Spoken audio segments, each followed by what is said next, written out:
Cara, e assim, ô Petra, você tem muitas alunas, você fala para muitas mulheres, né? Eu acredito que tem muitos homens também que te acompanham. Tem.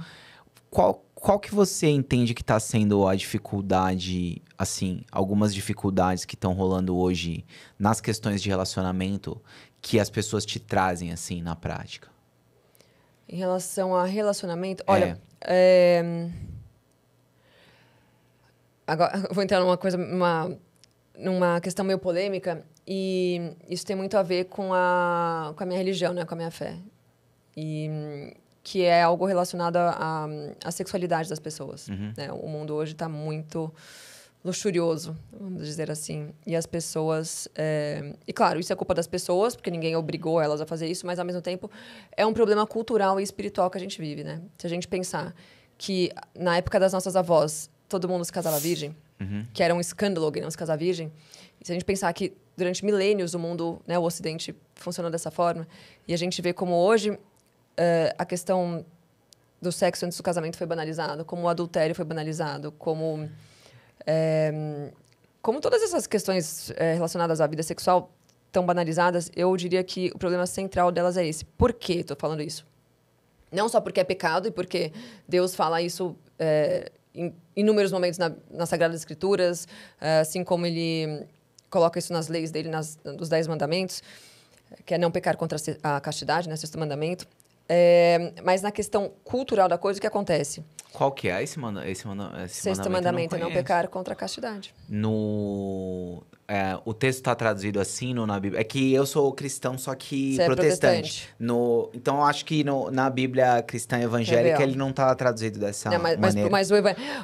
tá aí uma questão que católicos e evangélicos concordam. Eu Sim, nunca não, vi não, alguém discordando. claro, claro. Não, não, Vou eu só não conhecia essa tradução do texto. sobre a castidade. Não pecar contra a É castidade. porque vocês falam pureza, eu acho, né? É uma outra expressão que o protestante Cara, usa. Como é que vocês falam? Peraí. Como é que vocês designam... Qual a palavra vocês usam para designar o sexo fora do matrimônio, do Então, casamento? mas é porque eu posso estar muito enganado, mas na minha visão isso não tá nos 10 mandamentos. Tá, sim.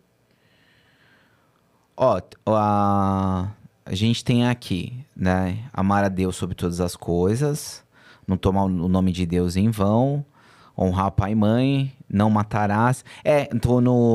Essa tradução que eu tô vendo é a tua. Não Aí tem, adulterar. não. Ah. Não adulterará, entendi. Não adulterar. É que Pode por ser que adultério... pode ser, entendi. É que acontece, quando você tem adultério, seria os pecados contra a castidade, porque para Deus, né, para as Sagradas Escrituras, tudo que envolve o sexo fora de um matrimônio, num casamento, é adultério. Aham. Você está traindo, ou você está traindo a Deus, ou você está traindo a si próprio, você está traindo alguém. Mas geralmente quem adultera é quem é casado, né? É um outro tipo de adultério. É, São Tomás vai classificar os pecados contra a castidade de 6 formas, inclusive quando você é casado. Você pode pecar contra a castidade estando casado. Pode ser no sentido do adultério, mas pode ser... ele fala de... Enfim, tem inúmeras maneiras lá que seria um pouco despudoroso falar aqui, mas... Sim, não. Mas tem formas não, de se seria uma relacionar coisa, que não bem... são lícitas Tá. para a igreja. Saquei, entendi. Então, são 6 formas de adulterar. Então, isso é na Suma Teológica. Você acha, então, que essa questão do sexual, né, tipo, né? Então, porque Tá. eu ia falar sobre a parte cultural, né? Tá. Sobre os problemas culturais, né? Tudo bem, a questão espiritual já está muito clara, né? Sim. Isso aí é um pecado, é um erro muito grave para Deus.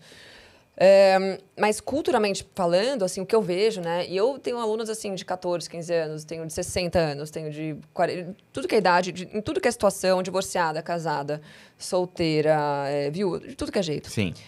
As reclamações são...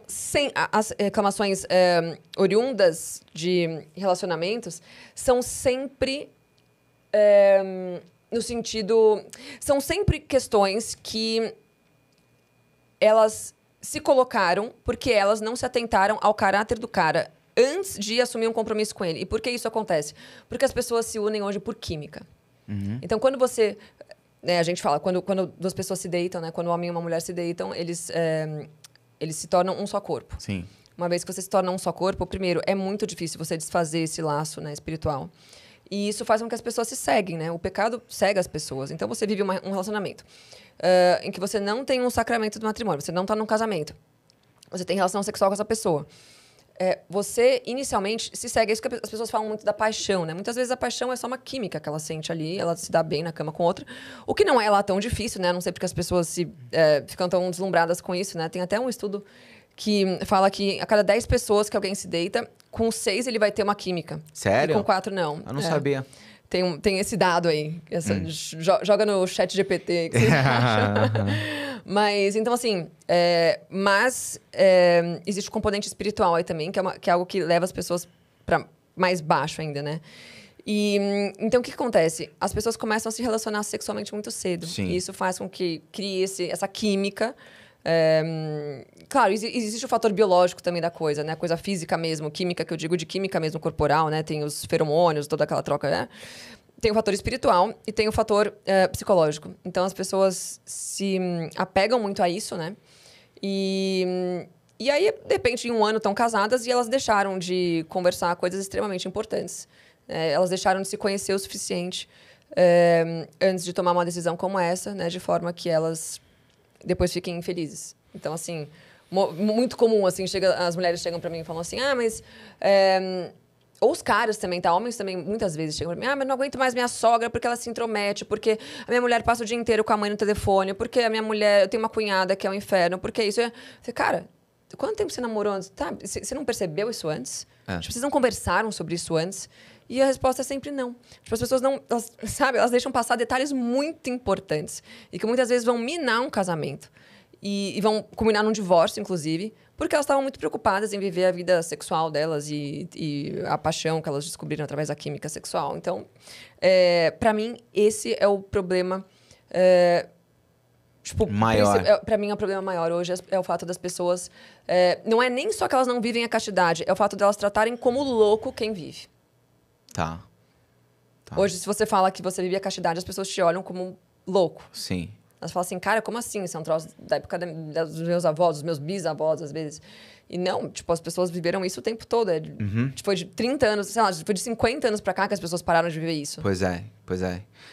E assim, como se o sexo também não tivesse consequências como filho. Tipo isso, e coisas que são bem, né? Exatamente. Tipo...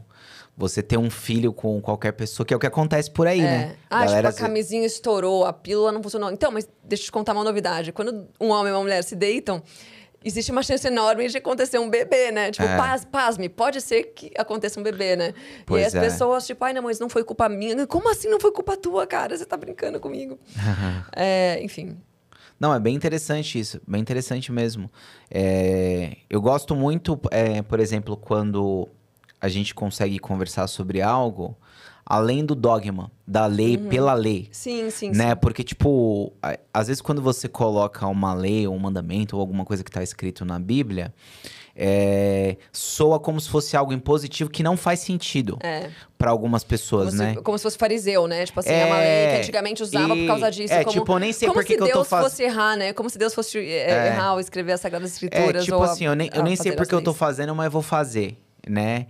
E acho que a ideia não é essa, igual você trouxe uma outra uma perspectiva de, tipo assim, por quê? Pra que esperar, né? Pra que talvez, tipo... Sim. É interessante. Não, em primeiro lugar, pra mim, como cristã, né? É claro, em primeiro lugar, eu faço as coisas porque Deus mandou. Sim. Tipo, ponto. Isso pra mim, assim, eu não quero ir pro inferno, obrigada. Assim, eu tô muito preocupada com a minha salvação. Mas quando a gente... Na prática, a gente vê que... Gente, é óbvio que faz sentido. Deus não teria mandado a gente fazer algo se não fizesse muito sentido e se não fosse muito melhor pra gente. Exato. Eu acho que Deus não quer que você faça as coisas porque Ele mandou, né? Tanto que Jesus tem uma fala... que ele fala, já não vos chamo mais de servos, mas de amigos, né? Ele fala isso para os discípulos. Então, tipo assim, eu acho que é muito melhor você fazer porque você quer e você entendeu que faz sentido, do que fazer, tipo assim, só porque, tem que fazer e já era. Né? Eu acho que assim, independentemente dos motivos pelos quais você vai fazer, se Deus tá mandando, faça. Porque... Sim. Muitas vezes você não vai entender. Olha, e nos nossos dias... Eu não sei quantos anos você tem, né? Eu tenho 34. Mas pra nossa geração, é muito difícil começar a viver a castidade, porque ninguém entende. Né? Se você não foi criada numa família extremamente cristã, e esses valores não foram muito enraizados na tua criação, na tua família e tudo mais, é muito difícil a gente entender. Porque, sei lá, a gente tá namorando, a gente fala, poxa, mas eu amo fulano, ele me ama. Por que não? Não tô fazendo mal pra ninguém, né? Aquela história. Poxa, a gente é amor, Deus não quer que eu sofra, né? Aquelas coisas que a gente fala quando a gente é meio aboblê das ideias. Só que a verdade é que, de novo, tem a questão cultural, né? Que faz com que a gente não consiga. Mas o negócio é que a gente deveria fazer por amor a Deus, né? Assim, entendendo ou não, a gente está trazendo aqui os aspectos sociais, né? Os aspectos das crises dos relacionamentos e tal, em decorrência da não vivência da castidade. Só que eu acho que fazer algo por obediência a Deus e por amor a Deus é o mais nobre, assim, sabe? Claro, não. A gente não precisa entender por que ele está pedindo algo. Você acha? Eu acho. É não, mesmo? eu busco entender. Eu gosto. Eu peço para ele compreensão. Eu tenho amigos, tem um amigo homem, inclusive, ele fala assim, olha, eu não entendo por que eu tenho que viver a castidade. Eu vivo por obediência, mas eu peço a Deus todos os dias que ele me mostre. Eu quero entender isso, eu quero entender qual que é o problema de eu me relacionar sexualmente com alguém que eu goste, mesmo sem ser casado. É uma pessoa que pede, assim, de coração. Ela tem uma... E o fato é que todos nós estamos, em grande medida, cegos espiritualmente, né? A gente não consegue se abrir às verdades espirituais porque a gente vive hoje nos pecados concupiscíveis, né? E o pecado vai cegando. Quanto mais a gente vive no pecado, mais ele nos cega. Então, eu acho muito importante a gente ter essa humildade de coração e se ajoelhar mesmo e pedir, Deus, olha, eu vou fazer independentemente de qualquer coisa porque o Senhor mandou. Mas, se eu puder entender, vai ser mais legal de cumprir, sabe? Exato, exato. Eu acho também que, assim, Pietra, vendo uma aplicação...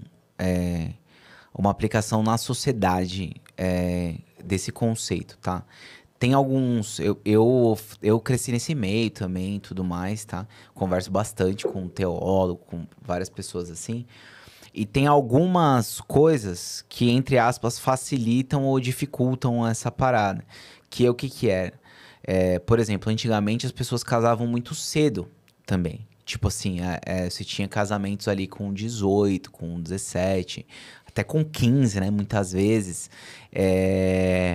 E aí, a pessoa, vamos supor...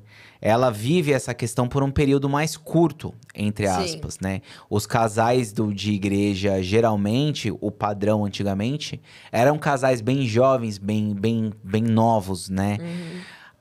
Com essa extensão do conceito de adolescência, entre aspas, e todas essas coisas que tá rolando, as pessoas estão casando muito mais tarde, né?